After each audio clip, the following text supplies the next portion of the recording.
we shift and we will see a new challenge, the environmental challenge. So we let the floor to Jeffrey Tuhtan. He is associate professor at Tallinn University, and he has launched a research center for sensor and intelligence. So I'm sure that we will learn a lot about fish with you. Thank you, Sandro. Are we ready to talk about fish? All right, let's go. So humans have been keen observers of fish behavior for millennia, as evidenced by the beautiful mosaics left to us in antiquity. It's, of course, a mosaic of a bunch of guys fishing. The first written scientific observations of fish behavior stem from Lucretius's famous long-form poem, De Rerum Natura, 54 BC, where he began the poem with, "For where can scaly creatures forward dart, save where the waters give them room?" He was talking about inertia, a different sort of inertia. But in modern times, we view these wonderful scaly creatures in a slightly different perspective. We look at fish, and more importantly, at fish in the context of hydropower, through the lens of their sensory organs. Now, I like to tell my students that when we study fish, and we do, we're actually looking at an alien species. You see, fish have been around for 230 million years. So they're really good at things that humans have no analogous sensing system to. Fish have eyes, they can see. They have mouths, they can taste.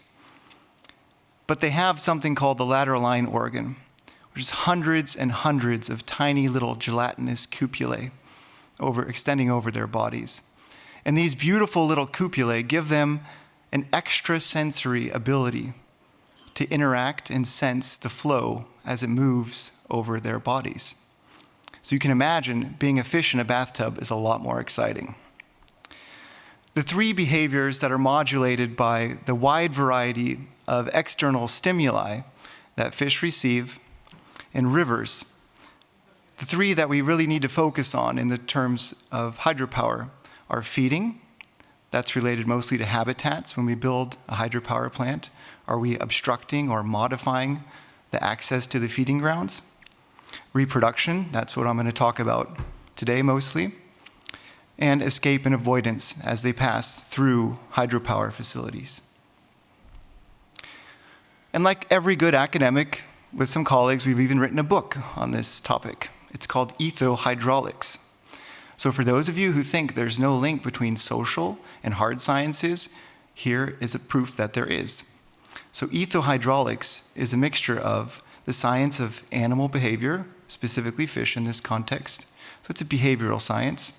And hydraulics. I'm a hydraulic engineer, so whatever I do has to have hydraulics involved, which is the engineering and theoretical practice of fluid flow. Now, of course, in hydropower, that's a pretty important topic, isn't it?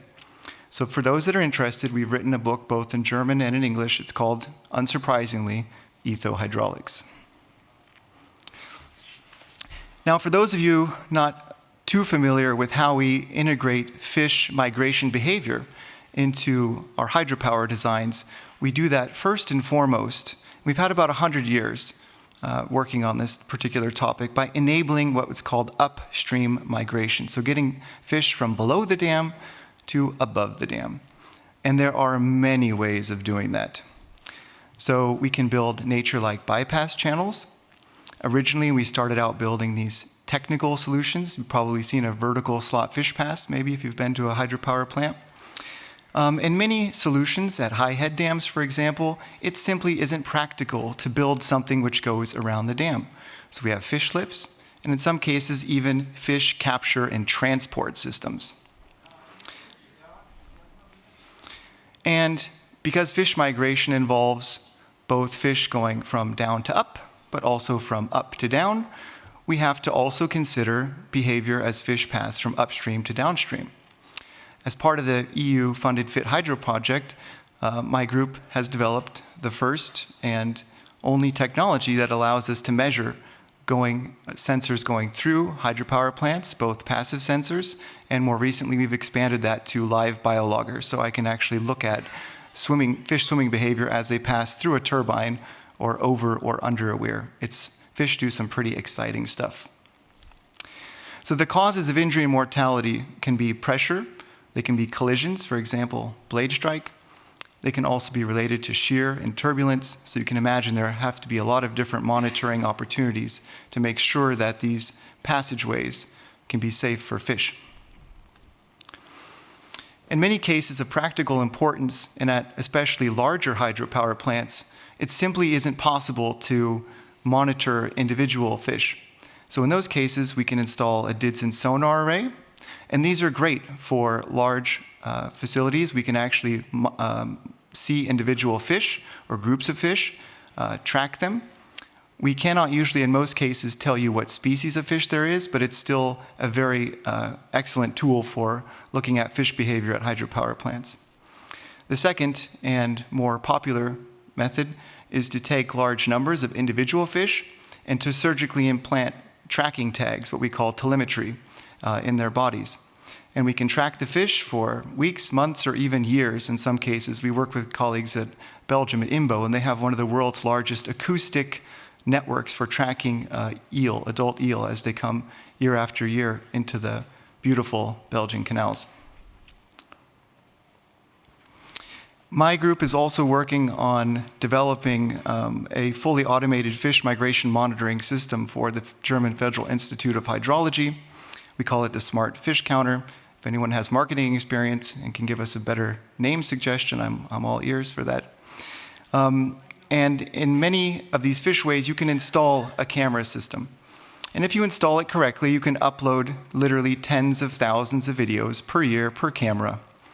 Machine learning algorithms are great at doing things that humans are less great at, like classifying complex environmental conditions, including biofouling and lighting variances. The algorithms then sort and classify videos with fish and no fish. Unsurprisingly, fish and their migratory behaviors are not consistent over time.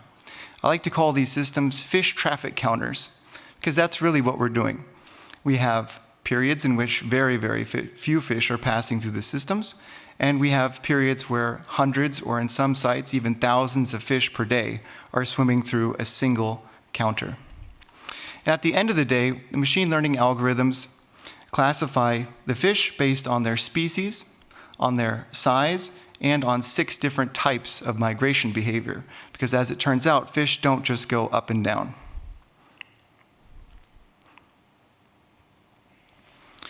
So developing these technologies also meant collecting tens of thousands of hours of human rater experience. So currently in my group, I have 8 people that work part-time over the last year and a half, and all they do is watch fish videos. Most of them are ichthyologists or freshwater biology undergraduate students, and they think it's cool, at least for the first 6 months. So we figured out that a human rater, their psychological upper limit is to process about 2,000 3-minute fish videos per month. And they watch every single frame of the video. So the machine learning algorithm, when it's been trained, tested, and validated, it can process 5,000 3-minute videos per day. And that's on a high-performance computer that will cost you about 10,000 euros. So it's a very affordable solution. The other advantage of machine learning algorithms is that the models can be cross-trained. In a general sense, a perch is a perch is a perch. And if one of your human raters decides to stop, and they have maybe a better internship somewhere else where they don't have to watch 2,000 videos per month, you have to start from scratch. But once we have our what's called the model network weights set up, we never go back to scratch again. So one of the most attractive features of using machine learning algorithms is that once it learns, it can keep on learning. A human costs 30 cents per 3-minute video. That's roughly 200 euros per day. A machine learning algorithm will cost around 10,000 euros to process an entire year for one counter. And that one counter typically collects around 56,000 videos, so that will take you about 2 weeks of runtime. The rest of the costs go for setting up the videos and doing manual quality control. One of the most difficult tasks, actually, that we've discovered is size estimation, because fish move front and back, up and down. So that's actually the trickiest thing. If you're wondering what's the hardest thing to do, size. So in closing, I want to talk about the future, because I think it's bright, but I'm also a little bit scared. But I think I'm in the right room to share my vulnerabilities with you. And I think that Eddie Rich is going to explain what a lot of that bright future looks like with the sustainable hydropower protocol. So we have the EU taxonomy regulation, which has taken up a lot of my free reading time in the last 6 months. There are 2 series of criteria that are fundamentally related to fish migration and hydropower. The first are the technical screening criteria, and the second and more important set are the do no significant harm criteria. Now, in case you're asking yourself, where do these appear in the document? I will tell you. They are on page 464 of the 539-page document, section 4.5, energy production from hydropower. There are 3 sections which cover fish behavior: water, pollution, and ecology. And so these 3 sections are what we need to focus on in the community if we want to create automated solutions for hydropower biodiversity monitoring. But I want to point out that developing monitoring technology for fish migration is actually just developing monitoring technology for X. So in these same exact document, in the same exact subsections, they also mention water quality, and they also mention sediments. So if I was a small business owner, I would start developing a EU taxonomy compliant monitoring technology for water, for pollution and sediments, because we've already taken over the fish thing. The thing that I'm worried about is that we don't actually have standards for this. We don't have ISO standards for fish counters, unsurprisingly.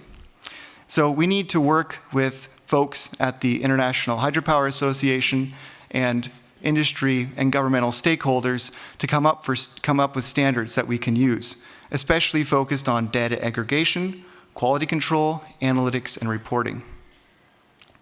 The end goal of developing these automated monitoring technologies should be to come up with a fully automated way for compliance assessment with EU regulations. So I think it's technically feasible, but we have a little bit of work to do.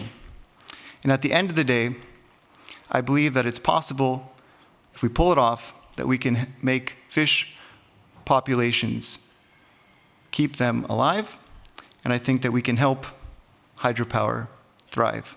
Thank you.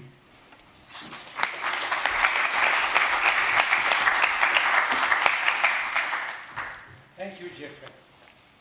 Have you a question about the use of this technology and about participation to the definition to a new standard? Have you idea about?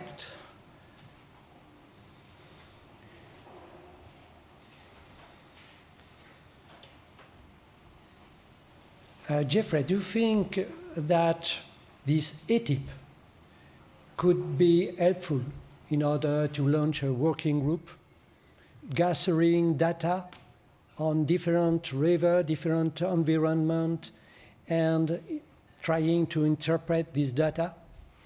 Absolutely. I think that we should start a working group, not only focused on fish, but on specifically all of the environmental parameters that are in the EU taxonomy regulation. Because I think I'm probably maybe the only person in this room, but I'm excited by the EU taxonomy regulation because it actually gives us all a reason to work together, right? It's here. It's not going away. Let's do it.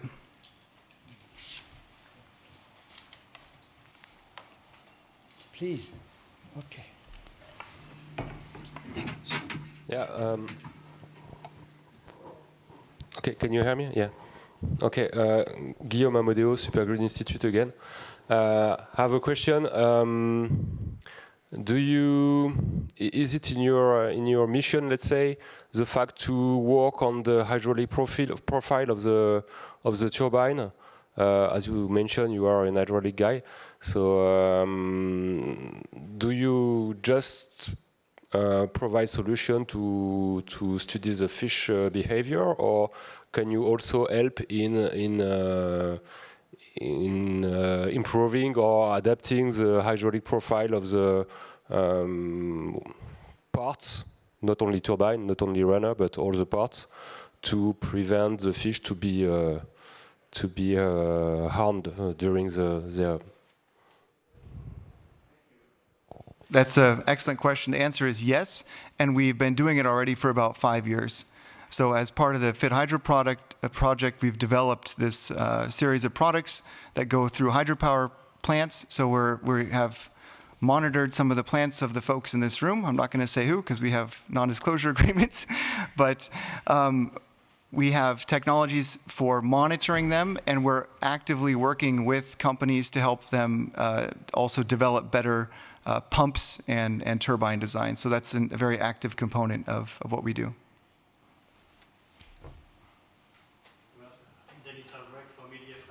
I appreciate that you became an expert of every page of the EU taxonomy report. So more seriously, I'd like to come back to the do not significant harm criteria. We know that climate change may affect the behavior of fish population, the change in river flows, water temperature, and so on and so on. So when we say do not impact fishes population, do we have any idea about what is the reference? And the reference may change due to climate change effect. So what the science in biology is saying on that aspect? That's an excellent question. It's very, very site-specific. So from the fish counters that we have that have been installed for, let's say, 5 years, we see those effects already. So last year, in one of the sites that's in this project that I showed you, we had more fish than they've ever seen, and that was the explanation: climate change. So the migratory event occurred earlier in the year than it had before, and there were a few species like roach and chub that had come back with an abundance that had never been seen before. The expectation this year is that we will not see those numbers again. So the answer, I think, is that we need these long-term monitoring solutions so that we can monitor and quantify these site-specific changes. But I don't think from a regulatory perspective that the EU is expecting that the technologies, the monitoring data themselves will aid or hinder the actual fish population dynamics. I think it's more just reporting. So you can't. It's not going to fix your situation, but you can quantify with a much higher level of certainty. Thank you, Geoffrey.